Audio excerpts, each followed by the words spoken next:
Reed. We're at the Silverado Resort and Spa in Napa Valley, California, and I'm joined by two-time major champion and World Golf Hall of Famer Johnny Miller. You recognize that face. You see him every week. Johnny, we're talking a little chipping and pitching, and many people don't even know what chipping, what pitching, what's the difference, terminology. Speak to him. Well, you know, nobody's really defined it perfectly, but to me, anything within 10, maybe 15 feet of the green is a little chip shot, and then outside of that, it's a pitch shot. So, you know, if you're on TV and a guy's got a 40-yard shot and he said it's a chip shot, it is not a chip shot, it's a pitch shot. And, you know, of course, you can bump and run it in Scotland or on hard surfaces with a little chipping action, but it's still a pitch shot. All right, so we're going to talk a little bit about chipping and pitching during the course of the show. And let's just really talk about basics. So many people don't practice this, don't even know how to set up to it, and certainly they've got questions of execution and all. We're going to cover it all today. Let's get right to the basics. Well, as I learned the hard way, I used to use a lot of wrist, and it was more of a timing thing, and put a lot of spin on it when I was younger, and it was not a good way to chip or pitch. And I've learned now more of a basic technique that takes the timing out of it with less wrist and just trying to bump it a little bit. I try to visualize really Tom Watson, the way he chips it with a lot of energy, you know. And so really what I'm really trying to do most times is putting it pretty much right below my nose, that more in the center of the stance right here with a pretty square face. I have one thing what people don't realize, with the same club, you could play this club from back here, here, all the way up here. In fact, I even have a specialty shot where you put your hands back and make it into like a 15 iron and hit it with a square face so the grooves catch better, where most of the pros open it up like that. A lot of times it slides right off the grooves. Right. So as far as the basic part of it, I really believe the same length backswing and follow through I use. So in my normal little pitch shot, I grip it, by the way, a lot of times with my putter grip with the reverse overlap. Why do you do that? I don't know why I do it. Because I guess I feel I got more feel in the right hands, more on the club, more fingers on the club. Yeah. And the other thing I do, which is really uncommon, is I grip everything tee to green and all my shots pretty lightly, but when I chip, I grip quite tightly and I make it more of a 1-2, like Tom Watson. In other words, it's just same length back and through. So it's just basically 1-2.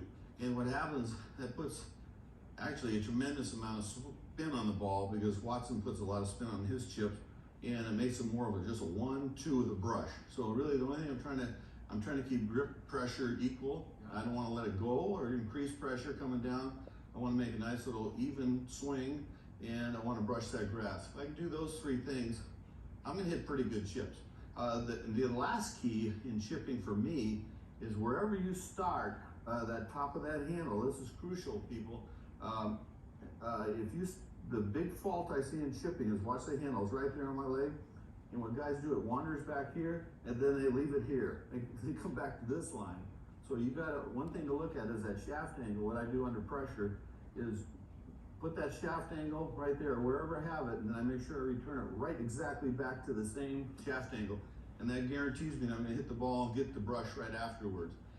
If I mess that shaft angle up like that, you're gonna skull it or hit it fat every time. Which is a problem that most people have. So yeah, let's talk about, so your ball position is sort of in the center of your stance. Yeah. Now, is the width of your stance the exact same as, say, if you were hitting a 7-iron or something like that, or are you a little narrower? Much narrower, you know. 7-iron would be about like here, and you wouldn't hit a chip that way or a pitch. It's about a foot apart. And like I said, the shaft is right where you put every other shot, is right there. Even when you hit it back there, the shaft is there.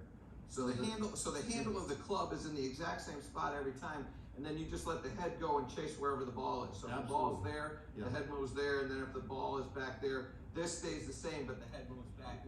In effect, taking loft off the club. Yeah, that's exactly right. And that's really important that you have a set point. You know, really is important that you always, in all your shots, my driver's here, you know, my 5-iron's here with a more shaft angle, my wedge would be even more shaft angle, but the handle is always in the same spot, exactly where my left arm hangs.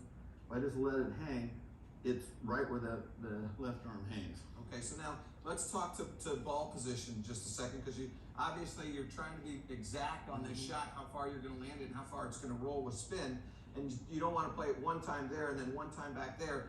How do you find the exact ball position? Right underneath your nose? Is that what you were saying? Yeah, for me it's right under my master eye, which I'm left-handed, and you know, the ball is really right on my left eye. And I think that's still, even if you're right-handed, that's a pretty good way to do it. But the main thing is that you hit the bottom of your arc. So it's down, up. You know, if you want to see a bad chipper, here's the way they chip. I see amateurs doing this all the time. They hit a chip like this. You know, they have no backswing. That's a bad chip, by the way. Yeah. You're right. Yeah, but I mean, they have no backswing. Where Yeah. the pros, you gotta get this, the pros either have equal amount of backswing and follow through, or they actually take a big backswing and then just sort of hit it like that. You'll never see the pros take it back short and sort of try to scoop it, which I see all the time by amateurs. They're afraid, well, gee, if I take it back too far, I might miss it, you know? But you're actually better off having a big backswing and then almost just hitting it with gravity. It's sort of like this technique, high, and then like that. And you can see that ball, just tremendous spin there, just hits and stops. Or my standard shot, which is the one I use all the time, is I just make sure the same distance back and forth with a firm grip. It's just basically a one. That's a beautiful shot there, Johnny. Well done. Ahead on